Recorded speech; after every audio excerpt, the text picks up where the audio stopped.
Students கேக்குதா? கேக்குது sir. Okay. So திருப்பி வரோம். இப்போ ஸ்பேஷியல் டேட்டா வந்து வெக்டர் டேட்டா, ராஸ்டர் டேட்டான்னு ரெண்டு வகையா பிரிக்கப்படுது. அதாவது காவித்தரவு, நெய்யரி தரவுன்னு சொல்லி ரெண்டா பிரிக்கப்படுதுன்னு சொன்னேன். இப்போ இந்த வெக்டர் டேட்டா, அதாவது இந்த காவித்தரவு அப்படின்னு சொல்றது என்னன்னு சொன்னா, நிஜ உலக பொருட்களை, அதாவது நிஜ ரியல் வேர்ல்ட்ல வந்து இருக்க அம்சங்களை வந்து புள்ளிகள், கோடுகள் மூலம் வந்து காட்டுறது வந்து இந்த காவித்தரவுன்னு சொல்றோம். சரியா? இந்த படத்தை பாருங்க. இப்ப இது வந்து இப்படித்தான் இருக்குன்னு வச்சுக்கொள்ளுங்களேன். ஒரு பூமி விட்டு மேற்பரப்பு இப்படித்தான் இருக்குன்னு சொன்னா அதை வந்து புள்ளிகள் மூலியமாகவும் கோடுகள் மூலியமாகவும் பல்கோணிகள் அதையும் இல்ல போடல, பல்கோணிகள்னு சொல்லுவோம். சரியா? பல்கோணிகள் மூலமாகவும் வந்து எடுத்து காட்டணும்னு சொன்னா அது வந்து வெக்டர் தரவு எனப்படும், காவித்தரவு அப்படின்னு சொல்லுவோம் அதை. சரியா? இப்ப பாருங்க, நான் வந்து ஒரு குளம் இருக்குன்னு சொன்னா அதை பாருங்க வெக்டர்ல வந்து ஒரு ஒரு பொலிகோன்ல காட்டுறாங்க, ஒரு பல்கோணி அமைப்புல காட்டுறாங்க. சரியா? இதுவே இங்க வந்து ஒரு கிணறு இருந்துச்சுன்னு சொன்னா அது வந்து இங்க புள்ளியா காட்டுவாங்க. சரியா? அடுத்து வந்து ஒரு ரோடு இருக்குன்னு சொன்னா இந்த நதி ஒன்று இருக்கு, அதை பாருங்க கோடு மூலமா காட்டியிருக்காங்க, அந்த ப்ளூ கலர் கோடை பாருங்க. சரியா? சோ இதைத்தான் சொல்றோம் வெக்டர் டேட்டா அப்படின்னு சொல்றோம். சரியா? விளங்கிச்சா வெக்டர் டேட்டா? ஸ்டூடெண்ட்ஸ் விளங்கிச்சா? அண்ணா திரும்ப இருக்க சொல்லுங்க. ஓகே ஓகே, சொல்றேன். இது வந்து கொஞ்சம் கன்ஃபியூஷனை தான் ஏற்படுத்தும். எனக்குமே கூட இதுல ஒரு கன்ஃபியூஷன் இருக்கு. இருந்தாலும் கொஞ்சம் உங்களுக்கு வந்து ஈஸியா, அவ்வளோத்துக்கு தேவையில்ல, அட்வான்ஸா நார்மலா புரிஞ்சுக்கொள்ளுங்க. அதாவது இப்ப இடம்சார் தரவு வந்து ரெண்டு இருக்குன்னு ஞாபகம் வச்சுக்கோங்க. சரியா? ஒன்று காவி தரவு, இன்னொன்று நெய்யரி தரவு. வெக்டர் டேட்டா, ராஸ்டர் டேட்டா, அதான் ரெண்டு விஷயம். இப்போ வெக்டர் டேட்டான்னு சொல்றது, இந்த காவி தரவுன்னு சொல்றது, இப்ப இப்ப புவி மேற்பரப்புல இருக்க நிஜ உலகம்னு சொன்னா ரியல் வேர்ல்ட்ல, அதாவது இப்ப சாதாரணமா உண்மையான ஒரு உலகத்துல இருக்க அம்சங்களை வந்து, புவி மேற்பரப்பு அம்சங்களை வந்து புள்ளிகள் மூலியமாகவும், சரியா, புள்ளிகள் மூலியமாகவும் கோடுகள் மூலியமாகவும் பொலிகோன் அப்படின்னு சொல்லுவோம். சரியா? ஸ்பெல்லிங் பண்றேன், எழுதி கொடுங்க. POLWGON.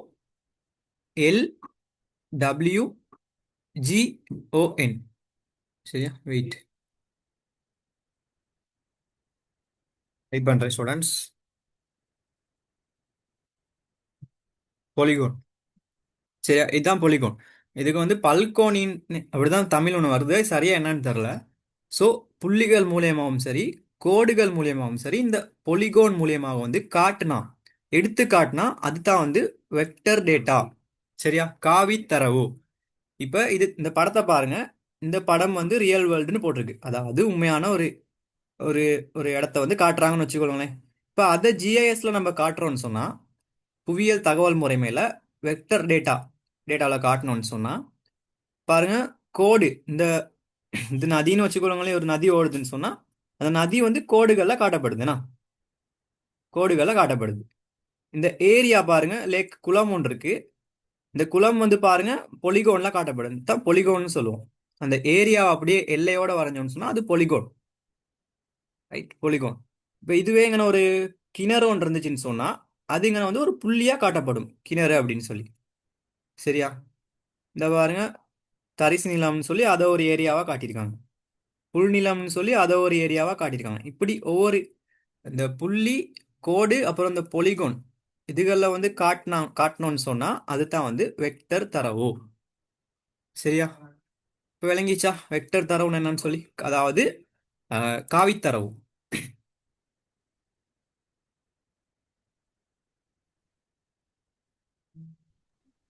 விளங்கிடுச்சுண்ணா. Okay, good. மத்தாக்கள்? விளங்கிச்சுண்ணா. Okay, very good.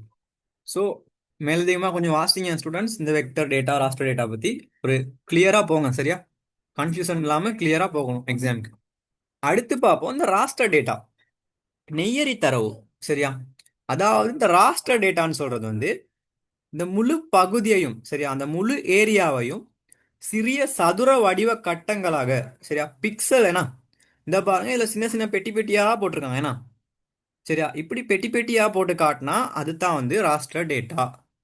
சரியா, அதாவது பிக்சல் இல்லாட்டி கிரிட் செல்ஸ்ன்னு சொல்லுவோம்.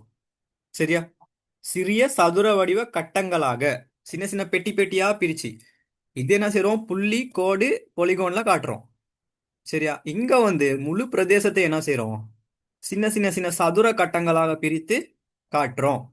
சரியா, இப்படி அந்த தரவை வந்து காட்டணும்னு சொன்னா அது ராஸ்டர் டேட்டா, நெய்யரி தரவு. நெய்யரி, அந்த நெய்யரின்னு சொன்னா அந்த பெட்டி பெட்டியா வரையத்தான் நெய்யரின்னு சொல்லுவோம். Grid grid cells.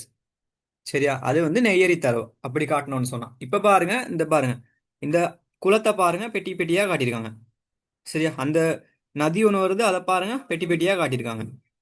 சரியா, இங்க பாருங்க, காடுகள் வந்து இங்க ஃபாரஸ்ட்னு இருக்கு, அதை பாருங்க பச்சை கலர்ல பெட்டி பெட்டியா காட்டியிருக்காங்க.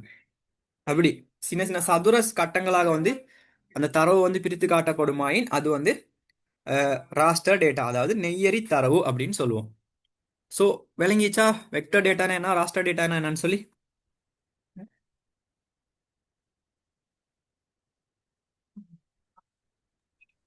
விளங்கிச்சு அண்ணா. சரி, விளங்கிச்சா? Yes, sir. Yes, விளங்காட்டி சொல்லுங்க. ஸோ இது பற்றி நிறைய விஷயங்கள் இருக்குது ஸ்டூடெண்ட்ஸ். சரியா, உங்களோட அண்டர்ஸ்டாண்ட் இங்கே இந்த அளவு தூரம் தெரிஞ்சாலே பெரிய விஷயம். இதை கூட நான் சொல்லியிருக்க மாட்டேன், ஆனால் எக்ஸாமில் கேள்வி வந்திருக்கு. சரியா, காவித்தரவு நெய்யரி தரவு என்பதால் கருதப்படுவது யாது, பொருத்தமான வரைபடங்களுடன் விளக்குகன்னு வந்திருக்கு. ஸோ என்ன செய்வீங்க, இது ரெண்டையும் என்ன எழுதிட்டு காவித்தரவுனா என்ன, புள்ளி கோடுகள் பொலிகான் அதில் காட்டுறதுன்னு போட்டு அதை வரைஞ்சி காட்டுவீங்க. இந்த மாதிரி நெய்யரி தரவுன்னு சொல்றது ஒரு பெட்டி போட்டு இந்த மாதிரி சதுர சதுரமாக பிரிச்சுட்டு இப்படி காட்டினா அது ராஸ்டர் இமேஜ்னு சொல்லுவீங்க. இந்த மாதிரி சிம்பிளான ஒரு எக்ஸ்பிளனேஷன் கொடுத்தீங்கனாலே தட்ஸ் இனஃப் ஃபார் யூ. சரி, இந்த பாருங்க, இதில் பாருங்க வெக்டர். சரியா, இந்த பாருங்க பாயிண்ட் ஃபீச்சர்ஸ்னு சொல்லுவோம், அது புள்ளி புள்ளியா புள்ளிகள்லாம் காட்டப்படும். சரி, அப்போ ஒரு வீடு இருக்குன்னு சொன்னா அது வந்து ஒரு புள்ளியா தான் காட்டுவோம் அந்த படத்துல. ஒரு குளம் இருக்குன்னு சொன்னா புள்ளியா காட்டும், ஒரு கோவில் இருக்குன்னா அதை புள்ளியா காட்டுவோம். சரியா, இந்த தரவுகள்லாம் வந்து பாயிண்ட்ஸ்ல காட்டப்படும், வெக்டர் இல்ல. சரியா, லைன்ஸ் அதாவது கோடுகள் மூலயமா வந்து ஒரு வீதி இருக்குன்னு சொன்னா அதை கோடுகள்ல காட்டுவோம். ஒரு நதி ஓடுதுன்னா அதை என்னத்தையும் கோடுகள்ல காட்டுவோம். சரியா, இந்த அம்சங்கள் கோடுகள்ல காட்டப்படும். இப்போ ஒரு ஏரியாவை காட்ட போறோம். சரி, ஒரு காடு இருக்கு, காடை வந்து காட்டுறோம்னு சொன்னா இதைத்தான் பொலிகோன்னு சொன்னேன். சரியா, இதான் பொலிகோன் ஷேப். சரியா, அது தமிழ் என்னன்னு தெரியல. ஸோ இந்த வடிவத்தில் இருக்க அம்சங்களை, இப்போ ஒரு காடா இருக்கட்டும், ஒரு நகரமா இருக்கட்டும், இல்லை ஒரு கிராமமா இருக்கட்டும், அதுகளை காட்டுறோம்னு சொன்னா அது வந்து பொலிகோன் ஃபீச்சர்ஸ்ல காட்டும். இதுதான் வெக்டர் தரவு. வெக்டர் தரவு வந்து காட்டுற முறைகள். இங்க பாருங்க, ராஸ்டர்ல அதே புள்ளி புள்ளி வந்து பாருங்க ஒரு சதுரங்கள்ல சதுரங்களா காட்டப்படுது. அந்த கிரிட் செல்ஸ்ல அந்த நெய்யரிகள்ல வந்து காட்டப்படுது. இங்க பாருங்க ரோடு வந்து இங்க கோடுகளை காட்டுறோம்னு சொன்னா இங்கேயும் அந்த பிக்சல்ல தான் காட்டப்படுது அந்த கோடுகளா. இங்க பாருங்க ஒரு ஏரியா வந்து பொலிகான்ல காட்டப்படுதுன்னு சொன்னா இங்க பாருங்க சதுரங்களை அப்படியே உள்ளடக்குன மாதிரி காட்டப்படுது. சரியா, ஸோ இதான் வெக்டருக்கும் ராஸ்டருக்குமான வித்தியாசம், காவி தரவுக்கும் நெய்யரி தரவுக்குமான வேறுபாடு. இந்த மட்டும் இந்த படத்தை ஞாபகம் வச்சுக்கிட்டீங்கனாலே ஆன்சர் எழுதிடலாம். ஸோ இதை கொஞ்சம் கவனமா படிச்சு கொள்ளுங்கள், விளங்காட்டி கேளுங்க, மேலதிகமா வாசிங்க. ஓகேவா? சுகன்யா விளங்கிச்சா?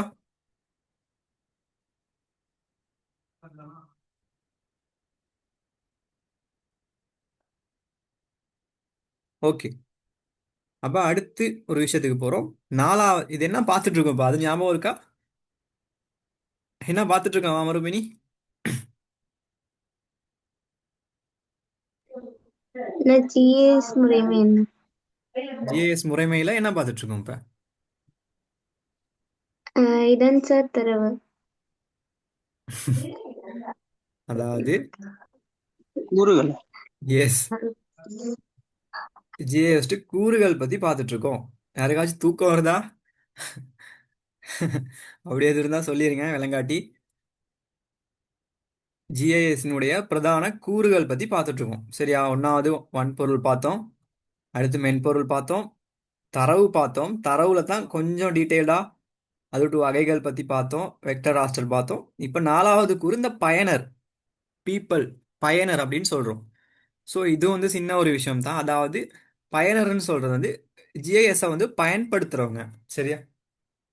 ஜிஐஎஸ்ஸை வந்து பயன்படுத்துகின்ற அந்த நபர்களை தான் நம்ம சொல்றோம் பயனர் அப்படின்னு சொல்றோம். சரியா? இப்போ ஜிஐஎஸ் சாஃப்ட்வேர் இருக்கு, மென்பொருள் இருக்கு, கணினி கம்ப்யூட்டர் ஹார்ட்வேர் இருக்கு, டேட்டாவும் இருக்கு. இப்போ அதை யூஸ் பண்ண ஒரு ஆள் வேணும் தானே? சரியா? இல்லாட்டி அது யூஸ் பண்ண, இப்போ நான் ஒரு மெப் செய்கிறேன்னு சொன்னால் அதை யூஸ் பண்ண நான் இருக்கணும்னா அது நான் தான் பயனர். அப்போ நான் இல்லாமல் அது நடக்குமா? நடக்காது. மேபி ஃப்யூச்சரில் ஏஐ வந்து செய்யுமா இருக்கும். இப்போதைக்கு இந்த பயனர் அப்படிங்கிற ஒரு கூறும் வேணும். இப்போ நீங்கள் வந்து ஜிஐஎஸ்ல வந்து ஒரு வேலை செய்ய போறீங்கன்னு சொன்னால் நீங்கள் தான் பயனர். அதாவது அதை பயன்படுத்துகின்ற, நிர்வகிக்கின்ற நபர்கள் தான் பயனர்னு சொல்லுவோம். சரியா? இப்போ பாருங்க, யார் யார் பயனருக்குள்ள வாரான்னு சொன்னா ஜிஐஎஸ் அனாலிஸ்ட். சரியா? ஜிஐஎஸ் நிபுணர்கள். சரியா? இப்போ இந்த துறையிலே இருப்பாங்க. ஏன்னா ஜிஐஎஸ்ல வந்து நிறைய இதை ஆய்வு செஞ்சுக்கிட்டு இருக்கவங்க நிறைய பேர் இருப்பாங்க. ஸோ இந்த ஜிஐஎஸ் நிபுணர்கள், கார்ட்டோகிராஃபர்ஸ், படவரை கலைஞர்கள், சரியா, படம் வரைகிறவர்கள், அவங்க இருப்பாங்க, அவங்க யூஸ் பண்ணுவாங்க. சர்வேயர்ஸ், சரியா, என்ன அளவீட்டாளர்களா, அளவீட்டாளர்களோ சம்திங். சரியா? ரிசர்ச்சர்ஸ், அதாவது ஆய்வாளர்கள். இப்போ ஒரு ஆய்வு செய்ய போறோம்னு சொன்னா நமக்கு இந்த ஜிஐஎஸ் வந்து உதவி செய்யும். அதில் படங்கள், அதை ஒரு ஏரியாவை பார்க்கலாம், அந்த மாதிரி விஷயங்கள். பிளானர்ஸ், திட்டமிடலாளர்கள். சரியா? அடுத்து மாணவர்கள். இப்படி நிறைய பேர் வந்து ஜிஐஎஸ் வந்து பயன்படுத்துறவர்களா இருக்காங்க. இவங்கெல்லாம் தான் பயனருக்குள்ள வருவாங்க. சரியா? ஸோ பயனர்கள் பத்தி உங்களுக்கு அவ்வளோ நான் டீட்டெயிலாக சொல்ல தேவையில்ல. ஈஸியாக உங்களுக்கு புரியும்னு நம்புறேன். விளங்கிச்சா இது பயனர்?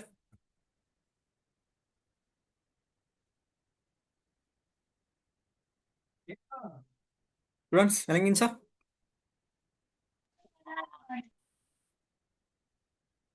ஓகே. சைலண்டா இருக்கீங்க மத்தாக்கள். சரி. அப்போ கடைசியா ஒன்று தான் இந்த மெத்தட்ஸ், ப்ரொசீஜர்ஸ், அதாவது முறைகள். சரியா? இப்போ எல்லா கூறுகளும் இருந்தாலும் அதை செயல்படுத்துறதுக்கு ஒரு முறை இருக்கணும். என்ன? ஒரு மெத்தட் இருக்கணும். சும்மா எடுத்தோன்னே போயிட்டு நான் ஜிஐஎஸ் செய்கிறேன்ட்டு இப்போ மெப்பிங் செய்யலுமா? இயலாது. இப்போ சாதாரணமாக இப்போ உங்ககிட்ட வந்து நான் ஒரு ஜிஐஎஸ் சாஃப்ட்வேர் கொடுக்குறேன்னு சொன்னால் உங்களால் மெப்பிங் செய்ய முடியுமா? முடியாது. உங்களோட கம்ப்யூட்டர் இருக்கு, சாஃப்ட்வேர் இருக்கு, தரவும் நான் தான் கொடுக்குறேன். சரியா? பயனர் வந்து நீங்க தான் செய்ய போறீங்க. ஆனால் உங்களால் செய்ய முடியுமா? முடியாது. ஏன்னு சொன்னால் உங்களுக்கு அது பற்றின ஒரு தெளிவு இருக்காது. சரியா? ஸோ அதுக்குன்னு ஒரு முறை இருக்குன்னா அதை எப்படி எப்படி செய்யணும்ட்டு ஒரு முறை இருக்கு. அதுதான் இந்த ஸ்டெப்ல இந்த கூறுகள்லாம் நம்ம சொல்றோம். சரியா? ஜிஐஎஸ் தரவுகளை வந்து சேகரித்து செயல்படுத்த மற்றும் பகுப்பாய்வு செய்ய பயன்படுத்துகின்ற அந்த விதிமுறைகள். சரியா? அந்த விதிமுறைகள் தான் இந்த ப்ரொசீஜர்ஸ். சரியா? அதில் பாருங்க, முக்கிய செயல்பாடுகள் வந்து டேட்டா கலெக்ஷன், தரவை வந்து சேகரிக்கிறது, டேட்டா ப்ரோசஸிங், தரவை வந்து செயல்முறை ஆக்குறது, டேட்டா அனாலிசிஸ், தரவை வந்து பகுப்பாய்வு செய்யறது, மெப் ப்ரிப்பரேஷன், அதாவது வரைபடங்களை வந்து உருவாக்குறது, டேட்டா அப்டேட்டிங், தரவுகளை வந்து புதுப்பிக்கிறது, அப்டேட் பண்ணணும் ஏன்னா தரவுகளை. ஸோ இந்த செயல்முறைகள்லாம் மேற்கொள்றதுக்கு தான் ஒரு முறை இருக்கு, மெத்தட்ஸ். அதைத்தான் வந்து இந்த கூறு வந்து சொல்லுது. சரியா? அதாவது தரவை சேகரிக்கிறது, பகுப்பாய்வு செய்கிறது, தரவை சேகரிக்கிறது, அதை செயல்முறைப்படுத்துறது, பகுப்பாய்வு செய்கிறது, வரைபடங்களை உருவாக்குறது, தரவுகளை வந்து புதுப்பிக்கிறது. ஸோ இந்த செயல்முறைகள்லாம் வந்து செய்யப்படுகிறது இந்த முறைமை முன்னூடாக. சரியா? ஸோ இதுதான் வந்து ஜேஎஸ்னுடைய கூறுகள். விளங்கிச்சா ஸ்டூடெண்ட்ஸ் இது? இன்னும் அந்த முறைமையை பத்தி கொஞ்சம். Okay okay. முறைமைன்னு சொல்றது இது கடைசியான ஒரு கூறு. சரியா? முக்கியமான ஒரு கூறு. இப்போ ஒரு ஒர்க் பண்ணணும்னு சொன்னா அதுக்குன்னு ஒரு விதிமுறை இருக்குன்னா, விதிமுறைன்னு சொன்னா இதை இதுதான் செய்யணும். சரியா?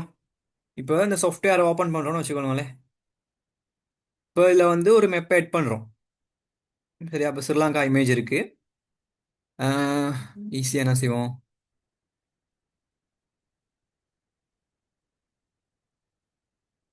இந்த ஓப்பன் ஸ்ட்ரீட் மேப்னு இருக்கு. சரியா?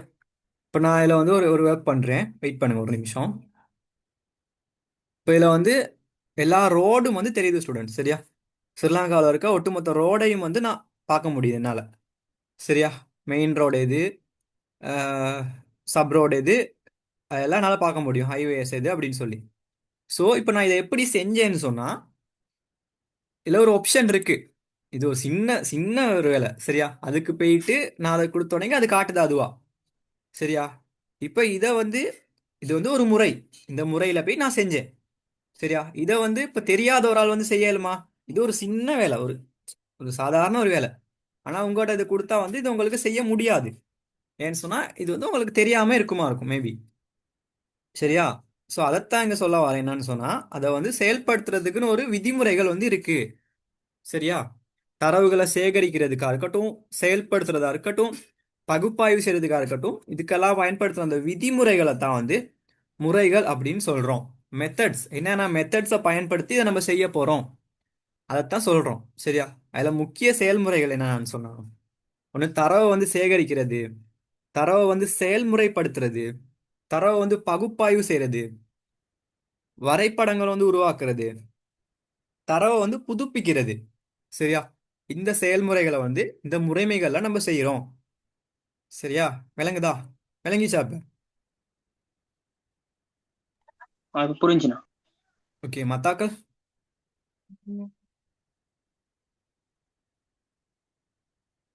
மாமருபினி? விளை விளங்கிச்சுண்ணா. Okay, good. கிறிஸ்டினா விளங்குனுச்சா?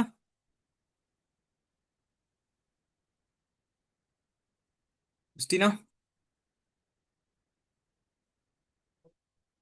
சரி, ஓகே. ஸோ உங்களுக்கு விளங்கியிருக்கும் நம்புகிறேன். திருப்பி ஒருக்கா இது இது எப்படி சொல்கிறது, இது வரைக்கும் நீங்கள் இது வந்து படிக்காத ஒரு பாடமாக இருக்கும் மேபி, சரியா?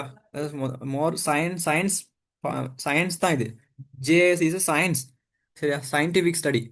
ஸோ இதில் சில விஷயங்கள் வந்து கண்டிப்பாக உங்களுக்கு குழப்பமாக இருக்கும், தலைவலிக்கும், கன்ஃபியூஸாக இருக்கும் தான். ஆனால் ரொம்ப முக்கியமான ஒரு பகுதி, முக்கியமான ஒரு பாடம், சரியா? அப்போ நீங்கள் யூனிவர்சிட்டிக்கு வந்துட்டா கூட இந்த ஜிஐஎஸ் வந்து உங்களுக்கு கண்டினியூஸாக அவங்க கூட தொடர போகுது, சரியா? ஸோ அதனால இது ஸ்கூல் லெவலில் வந்து இது பெருசாக யாருக்கும் விளங்காது. இருந்தாலும் எனக்கு விளங்கின வகையில் வந்து உங்களை நான் சொல்லித்தரேன், சரியா? ஸோ முடிஞ்ச வரைக்கும் பிடிச்சிக்கொள்ளுங்க, விளங்காட்டி கேளுங்க, சரியா? சரி, அடுத்து ஒரு சின்ன விஷயம் மட்டும் பார்ப்போம். அதாவது இந்த ஜேஎஸ் வந்து எப்படி உருவாகுச்சு, சரியா? இது விட்டு வரலாறு சாதாரண சும்மா நார்மலாக பார்ப்போம், தெரிஞ்சுக்கொள்றதுக்காக உங்களுக்கு, சரியா? இப்போ ஜிஏஎஸ்னா என்னன்னா பார்த்துட்டு வந்தோன்னே, இந்த ஜிஏஎஸ் வந்து எப்படி உருவாகுச்சுன்னு சொன்னால், இந்த 1800 இதெல்லாம் நீங்கள் பாடமாக்கிட்டு இருக்க தேவையில்ல, நான் சொல்கிற விஷயங்களை மட்டும் ஞாபகம் வச்சுக்கோங்க. இந்த 1854 வந்து doctor John snow, doctor John snow அப்படிங்கிறவர் வந்து ஒரு வரைபடம் வந்து வரைஞ்சிருக்காரு. கொலோரா பரவலை கண்டறிந்தார், சரியா? கொலோரா அப்படிங்கிற நோய் வந்து, அதாவது இந்த வாந்தி பேதி வயிற்றோட்டம் அப்படின்னு சொல்லுவாங்க, அந்த அந்த மாதிரி ஒரு நோய் வந்து அந்த டைமில் பரவி இருக்கு எல்லார் மத்தியிலையும். ஸோ அதை பரவலை வந்து காட்டுறதுக்கு வந்து ஒரு வரைபடம் ஒன்று வரைஞ்சிருக்காரு, சரியா? எங்கன்னா எங்கன்னா பரவி இருக்கு, எந்தெந்த பிரதேசங்களில் பரவி இருக்கு. இப்போ உதாரணத்துக்கு இப்போ இப்படி ஒரு மெப்பை எடுத்துட்டாருன்னு சொல்லுவோமே, இப்போ யூரோப்னு வச்சுக்கோமே சாதாரணமாக.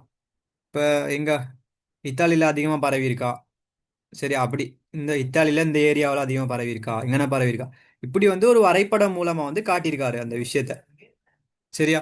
ஸோ அதுதான் வந்து முதலாவது இந்த ஜிஏஎஸ்னுடைய தோற்றத்துக்கு ஒரு காரணமாக இருந்திருக்கு. அதுக்கப்புறம் 1963 சரியா, டாக்டர் ராஜர் டாம்லின்சன், சரியா? டாக்டர் ராஜர் டாம்லின்சன் தான் வந்து முதல் முதல்ல வந்து ஜிஏஎஸ் வந்து உருவாக்குறாரு, சரியா? இவர் தான் ஜிஐஎஸ்ஸின் தந்தை அப்படின்னு சொல்லப்படுறாரு, சரியா? இதெல்லாம் அவங்க எடிஷ்னல் நாலேஜ்க்கு தான் இந்த கஷ்டப்பட்டு பாடமாகிட்டு இருக்காங்கன்னா, டாக்டர் ராஜர் டாம்லின்சன் அப்படிங்கிறவர் வந்து த ஃபாதர் ஆஃப் ஜிஐஎஸ்ன்னு சொல்கிறோம் நம்ம, சரி? அதுக்கப்புறம் இது முக்கியம், இதை வந்து நீங்கள் பாடமாக்கி மைண்டில் வச்சுக்கோங்க. 1969 உலகின் முன்னணி நிறுவனமான ஜிஏஎஸ் நிறுவனமான இஎஸ்ஆர்ஐ தொடங்கப்பட்டது. இந்த இஎஸ்ஆர்ஐ அப்படிங்கிற ஒரு நிறுவனம் தான் ஸ்டூடெண்ட்ஸ் பிரதானமான ஒரு நிறுவனம், சரியா? இந்த ஜிஐஎஸ் ஜிஏஎஸ்ல வந்து ஒரு பிரதானமான ஒரு நிறுவனமா வந்து இந்த இஎஸ்ஆர்ஐ அப்படிங்கிற நிறுவனம் வந்து காணப்படுது. சரியா? இப்போ நான் ஒரு சாஃப்ட்வேர் காட்டிட்டு இருக்கேன்ல, அந்த ஆர்க் ஜேஎஸ்ன்னு சொல்லி, இதை உருவாக்குனதும் வந்து இந்த இஎஸ்ஆர்ஐ தான். சரியா? இந்த இஎஸ்ஆர்ஐ நிறுவனம் தான் வந்து அஹ், ஒரு பிரதான நிறுவனம், ஜிஏஎஸ் நிறுவனமா காணப்படுது. ஞாபகம் வச்சுக்கோங்க. அதுக்கப்புறம் 1982ல, சரியா, எப்ப 1982ல இந்த இஎஸ்ஆர்ஐ நிறுவனம் வந்து முதலாவது ஜிஏஎஸ் மென்பொருளை வந்து உருவாக்குறாங்க. Arc Info. சரியா? ஆர்க் இன்ஃபோ அப்படிங்கிற முதல் வணிக ரீதியான ஜிஏஎஸ் மென்பொருள் வந்து அறிமுகம் செய்யப்படுகின்றது. சரியா? இப்போ இந்த ஆர்க் ஜிஏஎஸ் இந்த காட்டுறேன் இல்லையா, இதுக்கு வந்து ஒரு காசு கட்டணும் ஸ்டூடெண்ட்ஸ். சரியா? இதை வந்து காசு கட்டி தான் யூஸ் பண்ணணும் இந்த சாஃப்ட்வேர். ஸோ அது அந்த மாதிரி முதல்ல இது எப்போ உருவாக்கப்படுச்சுன்னு சொன்னா, ஆர்க் இன்ஃபோ அப்படிங்கிற பேர்ல வந்து இந்த இஎஸ்ஆர்ஐ நிறுவனம் தான் உருவாக்குனுச்சு. இதுக்கு அப்புறம் தான் இந்த ஜிஐஎஸ் வந்து பாரிய ஒரு வளர்ச்சி வந்து ஏற்பட்டுச்சு. ஏன்னா இந்த டைம்ல தான் வந்து இன்டர்நெட் வந்து வளர்ச்சி அடைஞ்சிச்சு, இணையம். சரியா? அதுக்கு முன்னுக்கு தான் கம்ப்யூட்டர்ஸ்லாம் கொஞ்சம் கொஞ்சமா டெவலப் ஆனிச்சு. ஸோ அதை ஞாபகம் வச்சுக்கொள்ளுங்க. அடுத்த விஷயங்கள்லாம் பெருசா தேவையில்ல. அதுக்கப்புறம் ஜிஐஎஸ் வந்து ஒரு இந்த பாருங்க, தொழில்நுட்பத்திலிருந்து கல்வி அறிவியலாக மாறியது. சரியா? இந்த டெக்னிக்கல் ஸ்டடீஸாக இருந்து அது சயின்டிஃபிக் ஸ்டடியாக மாறுனுச்சு. சரியா? அதுக்கப்புறம் இப்போ வரைக்கும் தற்போது வந்து கூகுள் மேப்ஸ், QGIS அப்படின்ட்டு கிளவுட் தொழில்நுட்பங்கள் வளர்ச்சி வளர்ந்துருச்சு. இந்த பாரிய ஒரு வளர்ச்சி. இப்போ உங்கள் ஃபோன் எடுத்து கூகுள் மேப்ஸ் நீங்கள் ஈஸியாக தட்டி பார்க்குறீங்க. சரியா? எல்லா இடங்களும் நீங்கள் பார்க்க முடியும். அதெல்லாம் எப்படி வந்துச்சுன்னு சொன்னால் அந்த ஜிஏஎஸ் தான். சரியா? ஸோ இந்த விஷயங்கள் வந்து ஒரு சின்ன ஹிஸ்ட்ரி ஜிஏஎஸ் பற்றி. இதில் நீ நல்லா ஞாபகம் வச்சுக்க வேண்டியது இந்த இஎஸ்ஆர்ஐ நிறுவனம் பற்றி. சரியா?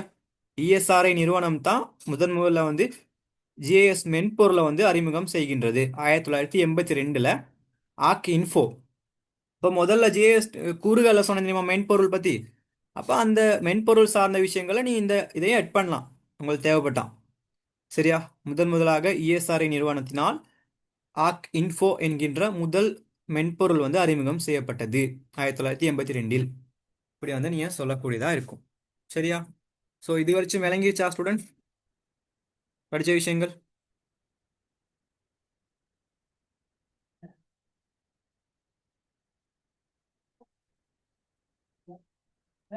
புரிஞ்சுண்ணா. விளங்குச்சுண்ணா. Okay, good. சுகன்யா விளங்குச்சா?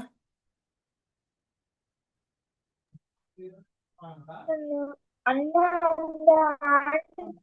1982 மென்பொருள் எஸ். வடிவமைக்கும் வகையில் எடுக்கப்பட்டது. சாரி சுகன்யா, விளங்கல நீங்க சொன்னது. அது அண்ணா, நான் டியூட் ஒன்று எடுத்தேன் குரூப் ஒன்றுல. ஓகே. அந்த சிஎஸ்ஆர்ஐ அப்படிங்கிற ஒரு நிறுவனம் வந்து மென்பொருள் ஓ, வடிவமைக்கும் முயற்சியில் ஈடுபட்ட அது வந்து அண்ணா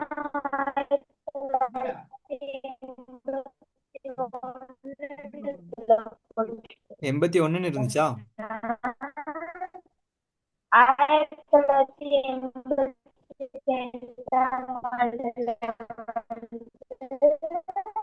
1982 காட். சாரி சுகன்யா, உங்க நெட்வொர்க் இஷ்யூன்னு நினைக்கிறேன். பட் நீங்க என்ன சொல்ல வாரீங்கன்னு புரிஞ்சிருச்சு. அதாவது இந்த மென்பொருள் வந்து 1981 அப்படின்னு இருந்துச்சா? இப்படிதான் சொல்றீங்கன்னு நினைக்கிறேன் மேபி. 1982ல தான் சொல்லப்படுகின்றது அப்படின்னு சொன்னா உங்களுக்கு ஒரு கன்ஃபார்ம் பண்ணிட்டு சொல்லலாம். ஓகே, இந்த விஷயங்கள் தான் ஸ்டூடெண்ட்ஸ் இன்னைக்கு சொல்லணும்னு அந்த விஷயங்கள். ஒரு சின்ன ஓவியம் ஒன்று பார்ப்போம். நவீன படவரை கலைகள் என்னன்னு பார்த்தோம். அதனுடைய நுட்ப முறைகள் வந்து என்னென்ன இருக்குன்னு, தொழில்நுட்பங்கள் என்னென்ன இருக்குன்னு பார்த்தோம். அதுல வந்து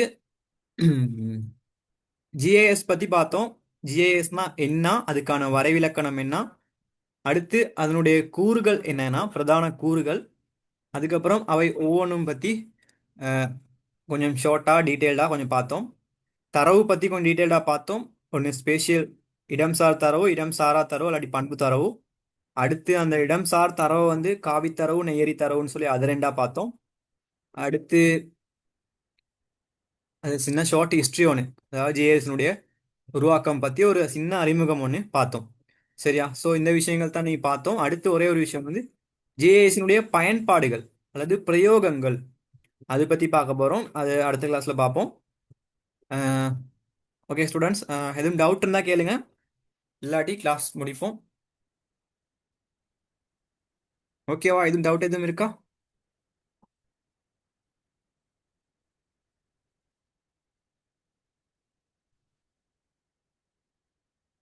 ஸ்டூடெண்ட்ஸ் ஓகே? இதுல இருந்து பெரிய கேள்வி எப்படிண்ணா கேட்பாங்க?